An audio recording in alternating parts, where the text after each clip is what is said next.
నోరు జారిన మాట, చెయ్యి జారిన అవకాశము, ఎగిరిపోయిన పక్షి, గడిచిపోయిన కాలం ఎప్పటికి తిరిగి రాదండి. మనం మాట్లాడేటప్పుడు కొంచెం చూసుకొని మాట్లాడాలి. పక్క వాళ్ళ యొక్క మనస్తత్వాన్ని అర్థం చేసుకోవాలి. మనం ఎలా వస్తే అలా మాట్లాడడం చాలా తప్పు. అంటే ఏదైనా చెయ్యి జారినాక మరి తిరిగి రాదు అంటారు. మనము అది తీసుకువెళ్ళేటప్పుడే చాలా జాగ్రత్తగా తీసుకుపోవడం చాలా మంచిది.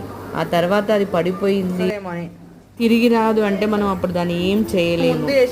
ఎగిరిపోయిన పక్షి, అది ఎగిరిపోతున్నప్పుడు మనం ఏం చేయగలమండి? గడిచిపోయిన కాలం, కాలం కూడా అంతే కదా, అది వెళ్ళిపోయినాక మళ్ళీ తిరిగి రాదు. పాత జ్ఞాపకాలు నెమరు వేసుకోవడం తప్ప.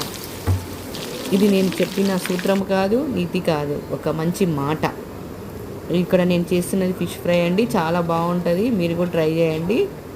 ఇలా ఫిష్ పకోడీ, చికెన్ పకోడీ మనం చేసుకుంటాం కదా, ఆ విధంగానే ఫిష్ పకోడీ కూడా చేసుకొని తినవచ్చు. చాలా టేస్టీగా ఉంటుంది, హెల్త్ కూడా చాలా మంచిది. ఈ ఫిష్ ఎక్కువ తినడం వల్ల మనం కొవ్వు, ఫ్యాట్ అనేది రాదు. లైక్ చేయండి, షేర్ చేయండి, సబ్స్క్రైబ్ చేయండి. బాయ్.